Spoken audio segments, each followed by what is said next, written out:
In this exercise, we have to find the Taylor series of the function f of x equals sine of 2x, but we're not going to do it from scratch.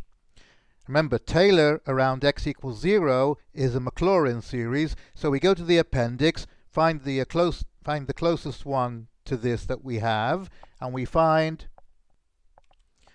this one here, which I copy-pasted. And what we have to do is just replace x with 2x. So we see that here's x and here's x, and I'll use the sigma form, never mind about this part. And so all I have to do is take this and instead of x put 2x. So I get that sine of 2x is equal to, I'm just copying this at first, n equals 0 to infinity, minus 1 to the n, but instead of x, I'm now going to put 2x.